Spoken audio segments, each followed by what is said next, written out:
नमस्कार, capital TV का खास शो राहुल का अग्निपथ देख रहे हैं आप। मैं हूं आपके साथ पूजा। कांग्रेस पार्टी का असली चेहरा अब पूरी दुनिया के सामने है। एक तरफ शशि थरूर हैं जो वैश्विक स्तर पर भारत की छवि को मजबूत कर रहे हैं और दूसरी तरफ राहुल गांधी हैं जो अपने ही देश के संस्थानों को संदिग्ध बताने में जुटे हुए हैं। अमेरिका दौरे के समापन पर शशि थरूर ने कहा है कि जो हमसे बन पड़ा ए वतन हमने किया है, जो सच था अब दुनिया ने जान लिया है। उन्होंने न सिर्फ एक कविता भी पढ़ी बल्कि भारत की ताकत का ऐलान भी कर दिया। तो राहुल गांधी को देखिए जो बार बार और लगातार चुनाव आयोग पर सवाल खड़े कर रहे हैं। इन दिनों राहुल गांधी के मैच फिक्सिंग वाले बयान को लेकर जमकर राजनीति भी हो रही है, बवाल भी मचा हुआ है। तो साथ ही बेंगलुरु में मची भगदड़ को लेकर मुख्यमंत्री सिद्धरामैया ने बड़ा बयान दिया है। उन्होंने साफ तौर पर कहा कि इस घटना के लिए सरकार नहीं बल्कि आयोजन और सुरक्षा व्यवस्था के लिए जिम्मेदार पुलिस अधिकारी दोषी हैं। वो कह रहे हैं कि हमें आमंत्रित किया गया था, मेरी कोई भूमिका नहीं है। साथ ही सिद्धरामैया दिल्ली आकर भगदड़ की रिपोर्ट आलाकमान को सौंपने वाले भी हैं। तो आज अपने शो में इन्हीं तमाम मुद्दों पे चर्चा करेंगे। मेरे साथ स्टूडियो में मौजूद है कैपिटल टीवी के एग्जीक्यूटिव एडिटर राजीव जी। सर, आपका बहुत बहुत स्वागत है। धन्यवाद। शशि थरूर ने जो कमाल किया है, देश की ताकत को, सेना की ताकत को जो पूरी दुनिया के सामने दिखाया है, क्या ये बात बर्दाश्त कर पाएंगे राहुल गांधी? देखिए, शशि थरूर अमेरिका से लौटकर आ रहे हैं और कांग्रेस में भगदड़ मची हुई है। दो बातें हैं ऐसी जो उनकी वापसी का इंतजार किया जा रहा है।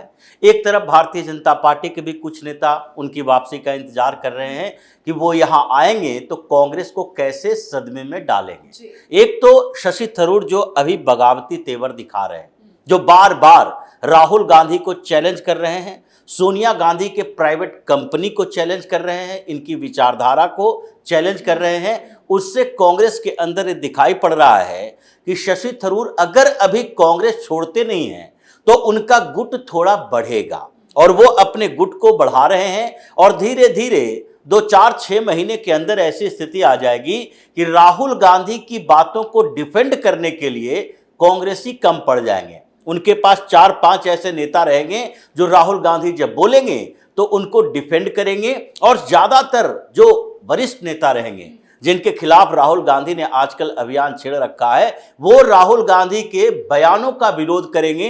भारतीय जनता पार्टी की भूमिका कम हो जाएगी। भाजपा के नेता देखेंगे, मुस्कुराएंगे और बताएंगे कि देखो कांग्रेस के अंदर ही कांग्रेस विरोधी गुट काम कर रहा है, तो फिर भारतीय जनता पार्टी को जवाब देने की क्या जरूरत है जब शशि थरूर ही जवाब दे देंगे, जब आनंद शर्मा ही जवाब दे देंगे, मनीष तिवारी ही दे देंगे, मुकुल वासनिक ही दे देंगे। ये बड़े कई ऐसे नेता हैं जो राहुल गांधी ने 3-4 दिन पहले लगातार ये बातें कहनी शुरू कर दी कि कांग्रेस के अंदर कुछ लंगड़े घोड़े हैं, दशकों तक वो पद पर कब्जा किए बैठे हैं लेकिन संगठन के लिए काम नहीं कर रहे हैं, तो इसलिए इन लंगड़े घोड़ों को रेस से बाहर करो, इन्हें कांग्रेस से बाहर निकालो। इससे नाराजगी कांग्रेस के अंदर है और वो वरिष्ठ नेता जो पिछले 2-3 दशक से कांग्रेस में एक्टिव हैं, जिन्होंने कांग्रेस को सत्ता तक पहुंचाई है, उन लोगों को अब रेस से बाहर करने की कोशिश करेंगे तो वो नाराजगी तो होगी। तो सबसे पहले तो समस्या कांग्रेस के अंदर होगी कि शशि थरूर वापस लौटेंगे और घूम घूम कर इस बात की जानकारी देंगे जैसे घूम घूम कर देश के बारे में विदेशों में बताया, वैसे ही विदेश में क्या हुआ, कैसे भारत को रिस्पॉन्स मिला, कैसे अमेरिका जाकर वो ये दिखाए कि भारत ने पाकिस्तान के खिलाफ जो कार्रवाई की है उसमें अमेरिका के अंदर वो लॉबी जो कि आतंकवाद से परेशान है वो भारत का साथ दे सकता है। और ये सारी बातें अब हिंदुस्तान में आकर भी कहेंगे। सबसे पहले वो वापस आएंगे तो उनकी मीटिंग होगी डॉक्टर एस जयशंकर से और विदेश मंत्री के साथ चर्चा होगी। उसके बाद एक स्ट्रेटजी बनाया जाएगा कि हिंदुस्तान के अंदर भी ये जो डेलीगेशन गए हैं, विदेशों में गए, तो आप ये भी बताओगे कि विदेश में जाकर आपने किया क्या, कहां कहां किस प्लेटफॉर्म पर क्या क्या बताया। तो अलग अलग जगह पर यही सर्वदलीय जो डेलीगेशन है, मल्टी पार्टी डेलीगेशन, यही देश के अंदर भी बताएंगे। प्रेस कॉन्फ्रेंस करके बताना पड़ेगा इनको कि हमने बाहर जाकर क्या क्या पाकिस्तान के खिलाफ बोला, हमने क्या क्या मोदी सरकार ने जो किया, पाकिस्तान के खिलाफ जो कार्रवाई की उसके बारे में बोला। तो ये कांग्रेस के अंदर एक भगदड़ मची हुई है। लेकिन दूसरी और बातें हैं जो राहुल गांधी के अभी के एक्टिविटी से है। जी हाँ। राहुल गांधी अभी जो संवैधानिक संस्थानों पर लगातार निशाना साध रहे हैं और उसमें चुनाव आयोग टारगेट में है। चुनाव आयोग पर निशाना साधने का मतलब है आप सीधे डेमोक्रेसी पर सवाल उठा रहे हो। लोकतंत्र है, लोकतंत्र में सबसे बड़ी भूमिका लोकतंत्र की चुनाव ही है। अगर चुनाव खत्म कर दिया जाए लोकतंत्र खत्म हो जाएगा। फिर ये पाकिस्तान की तरह इलेक्शन नहीं सिलेक्शन हो जाए कि कोई सिलेक्ट कर ले, जैसे कांग्रेस में आंतरिक डेमोक्रेसी की जब पार्टियों के अंदर की बात की जाती है कि इंटरनल डेमोक्रेसी है कि नहीं, तो कांग्रेस भी कहती है हम डेमोक्रेटिक पार्टी हैं। लेकिन जब पता चलता है कि कांग्रेस के अध्यक्ष के पद का चुनाव कैसे होता है तो वोट देना तो फॉर्मेलिटी है, पहले से तय होता है। जो निर्धारित कर देंगे 10 जनपद पे बैठकर सोनिया गांधी बोल देंगी वही अध्यक्ष हो जाएगा। जो ये पूरा परिवार कहेगा उसी के इशारे पर काम करना है। संगठन में चुनाव होता है तो चुनाव नहीं होता है बल्कि मनोनयन होता है। मनोनीत करते हैं लोग कि ये प्रदेश अध्यक्ष बनेगा, इस प्रदेश का प्रभारी बनेगा। इसमें कोई डेमोक्रेटिक सिस्टम नहीं है। तो सबसे बड़ा जो डेमोक्रेसी का आधार है वो चुनाव है। और आप ये कहना शुरू कर दिए कि चुनाव आयोग से मिलजुल कर फिक्स किया जाता है कि चुनाव में किसकी हार किसकी जीत होगी। तो ये आधार जब इन्होंने बनाया तो उस समय भारतीय जनता पार्टी की तरफ से भी यही कहा गया। अमित मालवीय ने भी कहा, कई दूसरे नेताओं ने कहा कि राहुल गांधी के ये स्क्रिप्ट लिखा कहाँ जा रहा है।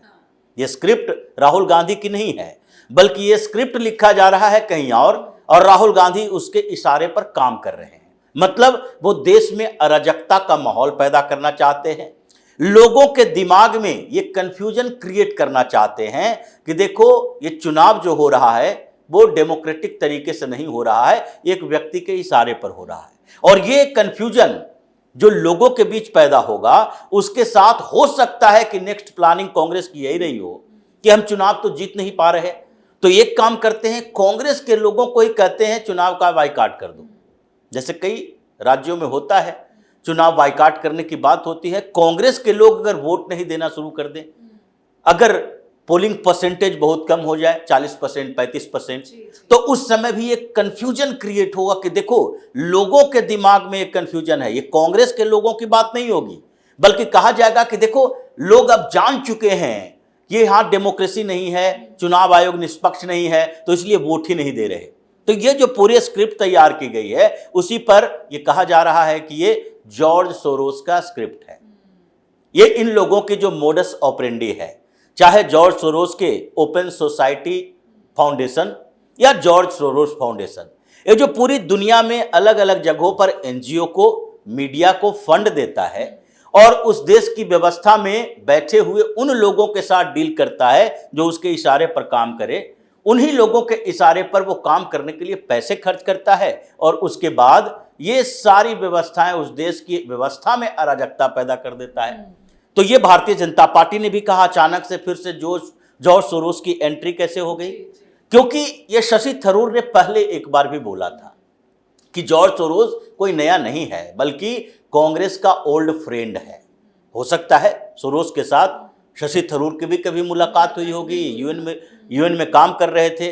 तो ये जॉर्ज सोरोस के ये सारे काला चिट्ठा और कांग्रेस के साथ उसका संपर्क, क्योंकि कांग्रेस के साथ तो पुराना संपर्क रहा है, ये कई एविडेंस है इसके खिलाफ, क्योंकि जॉर्ज सोरोस ही है जिसका फाउंडेशन ने बनाया था forum for democratic leader of एशियाई पैसिफिक।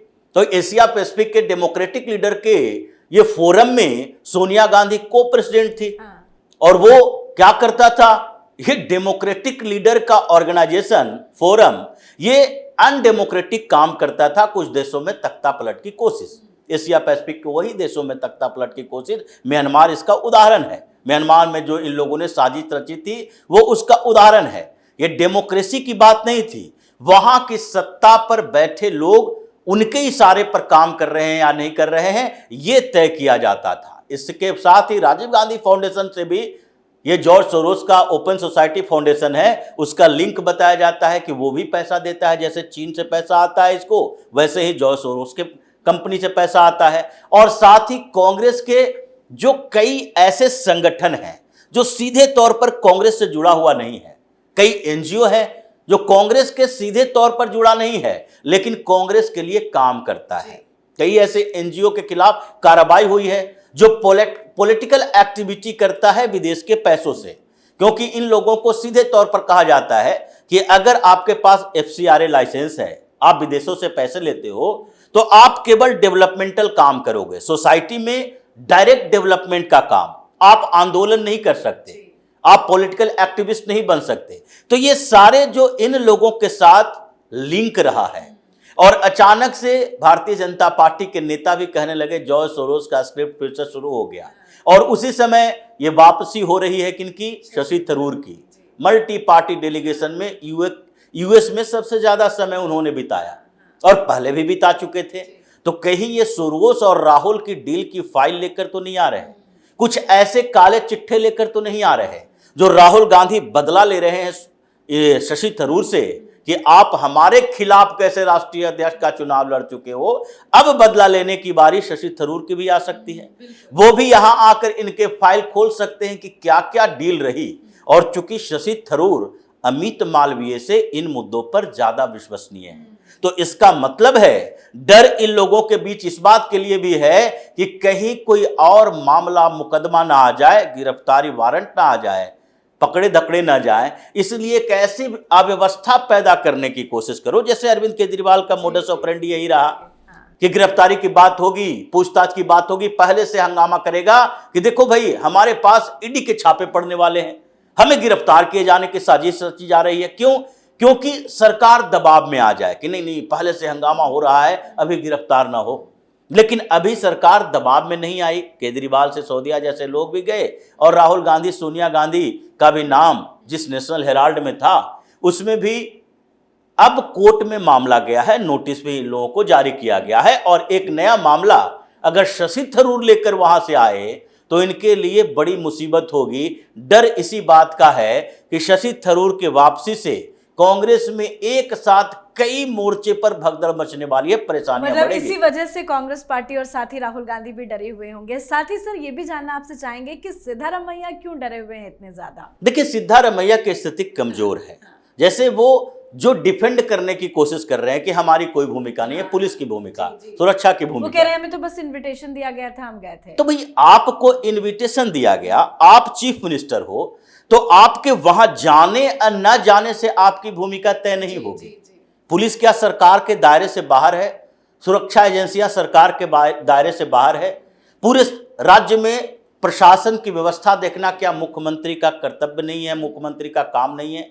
अगर इनविटेशन नहीं मिला होता या सिद्धारमैया स्टेडियम में मौजूद नहीं रहते तो क्या कर्नाटक की सरकार के ऊपर आरोप लगना बंद हो जाता? क्या कुंभ के समय योगी आदित्यनाथ दिन रात वहीं बैठे हुए थे? या नई दिल्ली रेलवे स्टेशन पर क्या रेल मिनिस्टर थे या प्रधानमंत्री वहां बैठे हुए थे? जिसके बाद सरकार के ऊपर आप लोगों ने आरोप लगाया कि देखिए ये भगदड़ में इतने लोग मारे गए। तो आपके पास लॉ एंड ऑर्डर कंट्रोल करने के लिए एजेंसियां हैं, आपके पास जानकारी के लिए खुफिया विभाग है, CID विभाग भी स्टेट गवर्नमेंट का है, पुलिस के लिए व्यवस्था है कि पुलिस आपको अगर सूचना देती है, पुलिस चाहेगी तो कोई रैली कैंसिल करवा सकती है, पुलिस चाहे तो कोई ऑर्गेनाइजेशन कैंसिल करवा सकती है, क्योंकि उसको अगर इनपुट मिलता है कि यहाँ संभावनाएं हैं कि हंगामा हो सकता है तो कैंसिल करवा सकती है।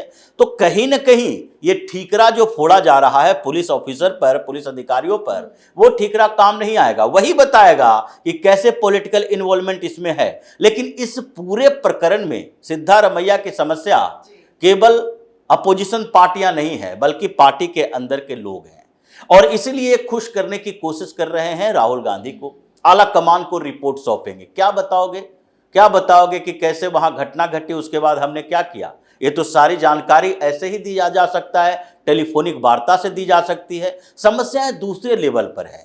अभी कुछ समय पहले से एक लिस्ट तैयार हुई थी कर्नाटक में, 4 MLC का चुनाव, और चारों का नाम दे दिया गया। लिस्ट दिल्ली से बनकर चली गई थी। एक दलित लीडर, एक जर्नलिस्ट, एक कांग्रेस के ही दूसरे नेता थे जो प्रवासी भारतीयों को कंट्रोल करने वाले थे।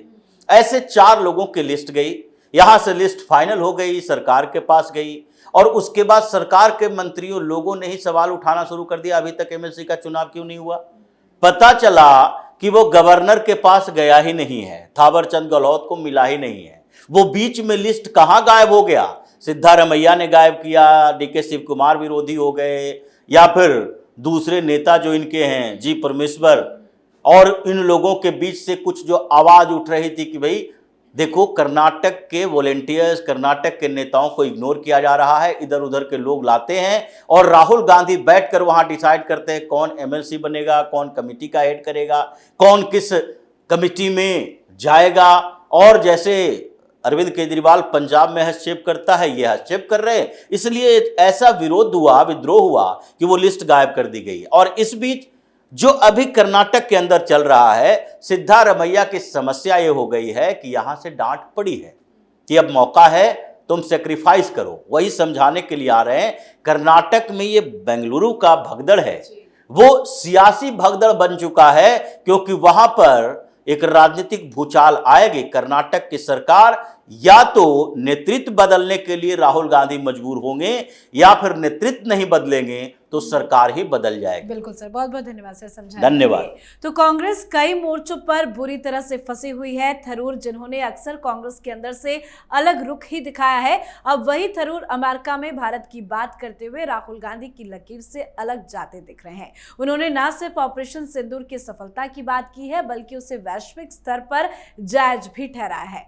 अब कांग्रेस में अंदरूनी घमासान और तेज होगा, क्योंकि एक तरफ राहुल गांधी का मैच फिक्सिंग का आरोप है, तो दूसरी तरफ थरूर का भारत ने सच कर दिखाया का पैगाम। तो आपकी क्या कुछ राय है, कमेंट करके लिखिएगा। देखते रहिए कैपिटल टीवी। नमस्कार।